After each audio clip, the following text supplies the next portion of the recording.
Hello and welcome to another update for my Mets from Theme Team for Out of the Park Baseball 25 Perfect Team. This is a team comprised of only Mets players. If it's got Mets on the card, then I play that card. So we're in the year 2044 now for my team. If you remember last update, what happened was I had a really bad losing streak and it actually sent me out of the playoffs and below 500. So uh, now in 2044, I'm hoping that we don't have a 15 game losing streak and we can bounce back. So let's see how the season went. So what I do, if you're new to the channel, what I do is I go over the stats and then you can guess how well my team actually did based on hearing the stats. So let's get right to it. The pitching. As you can see, Christian Scott, 22 wins with a 3.36 ERA. And I can tell you that he led the league in wins. So I'm very happy about that. His ERA is a little higher than I'm used to, but it is what it is. Jacob deGrom, 4.10 ERA with 11 wins, and that's not too bad. His ERA looks pretty high. 4.10 ERA is high, but he was actually a lot more effective than the ERA sort of gives off. So I'm happy about that. Bobby Ojeda. This is a tough one. Look at that whopping 6 wins and 15 losses. 15 bad losses. So why don't we take a closer look at him just to see what he did. Actually, let's go to deGrom first. So you might need to go full screen to see this, but as you can see, he started off with 3. It's a good start, and then he had a 7 earned runs in April 18th. So he went from a 0.96 ERA to a 3.86 ERA. And then he had, a few 4 earned run starts. He had a string of bad ones right here in May. 4 earned runs, 1, 4, 4, 7, and that put his ERA at 5.19. But then he put together a string of 2, 0, 2, 2, 2, then 4, then 2, then 1, 2, 1, then 6, 0, and then he had a string of bad ones kind of in August that ballooned his ERA back up, and so he finished with a 4.10 ERA. And Ojeda, let's take a look at him.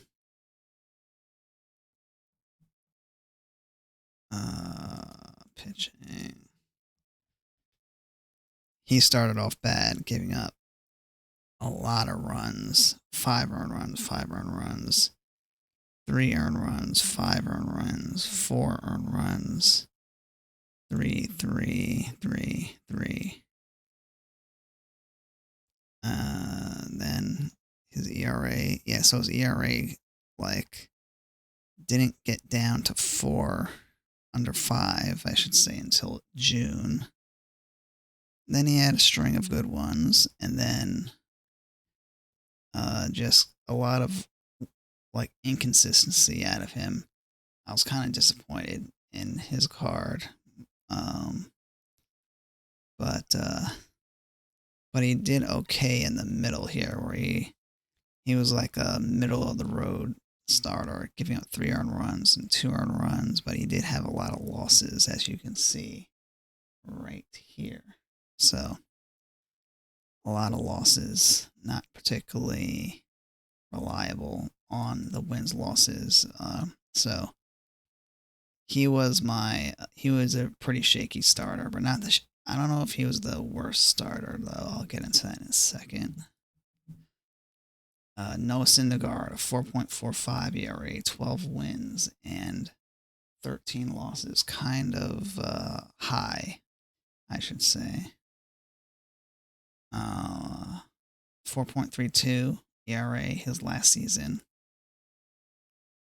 So he's yeah, he's kind of trending in the wrong direction as far as effectiveness is concerned.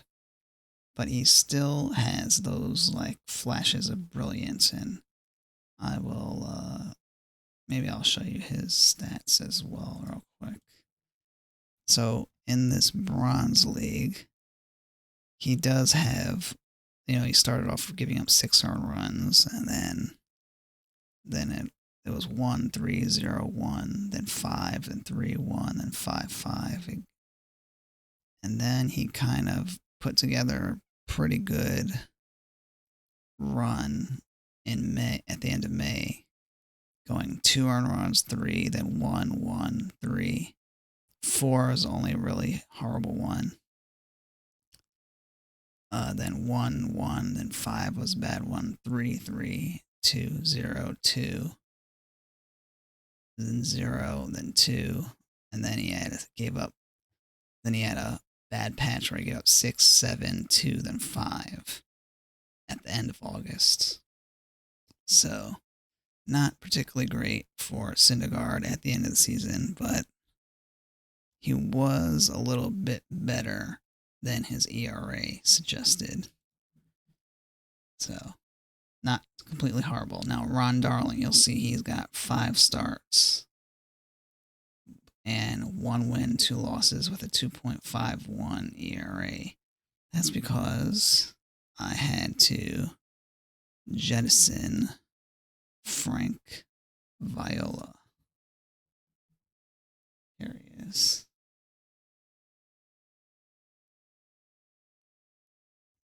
And his ERA just kept ballooning up and up and up and up. And it just wasn't that good. A 5.40 ERA. I pulled him at the beginning of September because I just couldn't afford to keep him on the team. It's unfortunate, but not surprising. He's probably the card that I felt would fall off the fastest. But I will say,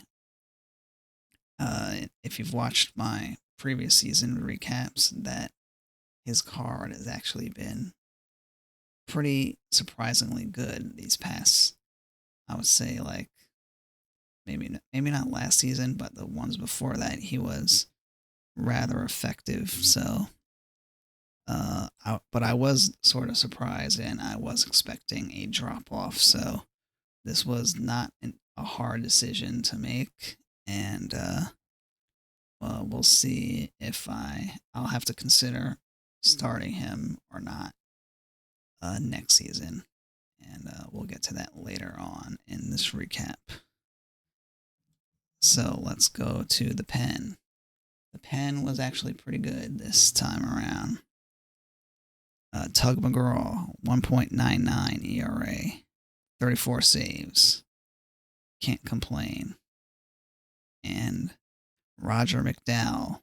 So this is where I had to shuffle my guys around. So Roger McDowell finished 2.62 ERA. Edwin, 2.94 ERA. Billy Wagner, 3.14. And I actually moved him down from setup to middle relief. And Frisella, 3.59 ERA. And Jesse Orozco, 3.58.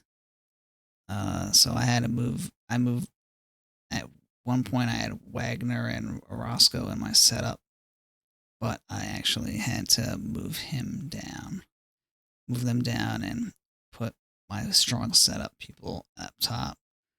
I was kind of glad to see McDowell going at 2.62 ERA because I had invested a lot into him. So I'm kind of glad that worked out. And Craig Swan, 2.85 ERA as a long reliever and middle reliever, so not bad.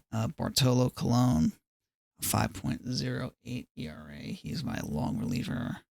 Avoid high leverage, and He was actually pretty good most of the season until the end when his ERA ballooned up to 5. So, really happy with my pitching, and my pitching was actually very good most of the season. Even though my starting pitching was a little high in ERA, my bullpen was excellent. So, I can't really complain about that much. All right, let's go to the lineup. Lineup. Here we go.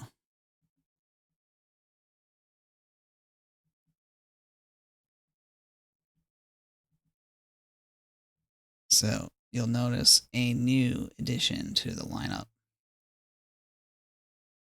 His name is Yoenis Cespedes, and he was very good for me this time around. Let's take a look at his card real quick.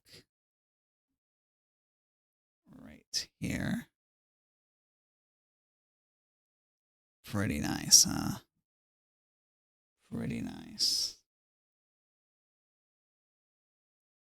I actually moved Alonso out of my lineup to put him as a DH, and as a left fielder and as an outfielder versus lefties. So a DH and and uh, and what you call it, and a platoon, a DH and platoon on the outfield. So let's get to the stats. All right, here we go. Bobby Bonilla, he's been great for me. 26 homers and 84 RBIs. Can't complain about him. 296 average. His card has really outperformed my expectations. So I'm thrilled. Edgardo, 2.93 average. 17 homers, 73 RBIs. Glad that his card came back up. If you remember last season, my hitting bottomed out. So, really glad to see my hitting take another leap this time around. Piazza, 277 average with 24 homers, 96 RBIs. Cespedes, 26 homers, 77 RBIs, 271. Can't complain. Lindor, 261 average. This was his, was it this week? I think it was this week's card that got updated. And he had a 261 average and 14 homers, 66 RBIs. Actually, much better than I expected. Strawberry was interesting. He had 26 homers, 73 RBIs, 241 average, and his I had him platooning against. I had him. Where did I have him? Right field. Yeah, I had him platooning. So he didn't play all the time, but he was actually effective most of the time. Because his average last season was 219 overall and 235 before that, and now at 241. So finished with more homers and more RBI and a little bit more RBIs and a bigger slugging percentage. So that's pretty good. And Cedeno, 241 average and 2 homers, 41 RBIs. Beltran, very low average, 240, 213, and 14 homers and 48 RBIs. Magadan, he might be finding his way out soon. Don't know how long he's going to hold on, but there are a lot of power hitters that are probably going to come into play pretty soon as more cards get added, and he is just barely holding on. He had a 210 average, or probably his lowest average yet. and 1 homer, 16 RBIs. Duffy Dyer, don't expect much from him. And 194 average, 5 homers, 18 RBIs. And Howard Johnson, 14 homers, 60 RBIs. So that is my hitting. So now that you have seen my stats, how well do you think I did this season? Coming off a season where I fell below 500 last season due to a 15-game losing streak. How well do you think I did? Well, you're about to find out in 5, 4, 3, 2, 1. So I actually finished with 87 wins and 75 losses. And here is the crazy part about this season. I made the playoffs as a wild card. Let me show you my standings. This is the AC Central where I am, and you might need a full screen to check it to see this proper. Milwaukee P was in first place, 90 wins, 72 losses. Austin Tacos, 89 wins, 73 losses. Me, 87, 75 losses. San Diego Rampage, 87 wins, 75 losses. And PDC Lay Avanuarez, I don't know how to pronounce that, 81 wins, 81 losses. Now let's take a look at. So I didn't win the division. I was a wild card. But look at this. 3 teams in the same division as the wild card. So the division winner, wild card above me, and below me, plus the 5th team in our division just missed out on the wild card, was actually in the next position tied with another team. So I would have to say this is probably the toughest division I think I have ever had in Perfect Team. Literally incredible.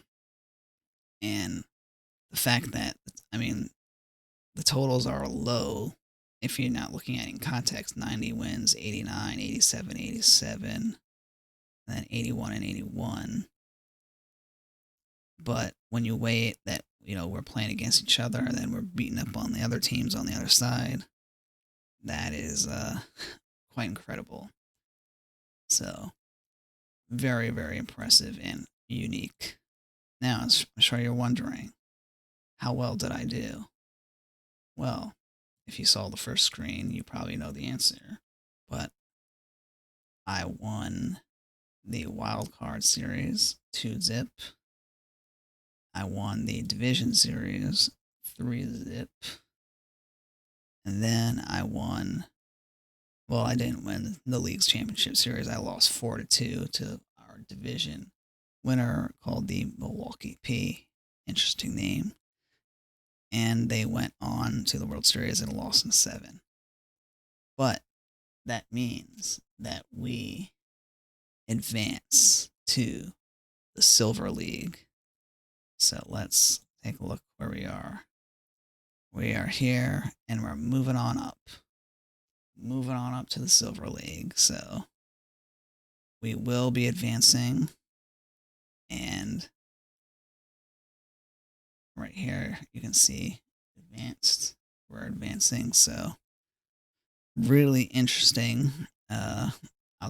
It would have been nice to take home a championship this season, but after last season, I actually do remember last season. After my recap, I was kind of optimistic about this season because it did take a 15-game losing streak to take us out of it. But the addition of Cespedes this season, which helped us.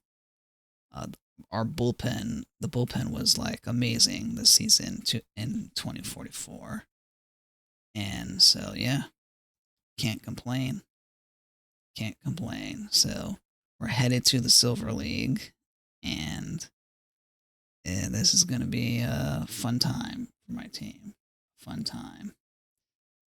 And we also acquired, who I actually didn't need to use, Skip Lockwood. Nice reliever, special tournament card that I had to spend perfect points on to get, and 112 stuff, 101 movement, 109 control. Not quite as good against lefties, but a pretty decent card. And so Skip Lockwood is going to be put into my pen for next season. Haven't quite decided where I'm going to put him. I'm leaning towards one direction, but you'll have to find out next time to see how well we do in the Silver League. And just so you know, the last time we were in the Silver League, see our trophy case here. Last time we were in the Silver League, 2028. Quite a long time from now, which was many moons ago. And I'm pretty sure this was like week 1 of April or week 2 of April. I gotta go check. But somewhere around then, if you look at my recaps, was a long time ago. So we're headed back to the Silver League. And hopefully we can push forward and stabilize. It's always a little nerve-wracking moving up because you don't know how you're going to fare in that league. But we've got all the Mets cards that we need, and hopefully we will be pushing forward. So, yeah, that's pretty much it. As you can see, I got 401 packs, and not going to be opening anything at the moment because I got everything I need. And yeah, just going to keep saving up the packs until I need to open them to get that card that I need and raise those funds to buy the card that I need. But I'm doing pretty good so far. Yeah, so anyway, thanks for watching my 2044 recap. If you like what you see, don't forget to subscribe, and you'll get more of these. You'll get an update each week on my Out of the Park Perfect Team. I also do demos for indie games and other types of coverage in October. If you're into boxing, there's an Undisputed game coming out of early access, and I want to be doing some more of that. I've already got a career mode playthrough from the beta on my channel. I'm going to be doing another one of those, most likely, plus a review, plus some more multiplayer when it comes out. And yeah, so that's going to be coming out. That's going to be in October. So I'm kind of excited to add more content for that. And expect more demos, more of this. And yeah, you'll get notified if you are subscribed. Thanks for watching, and have a nice day.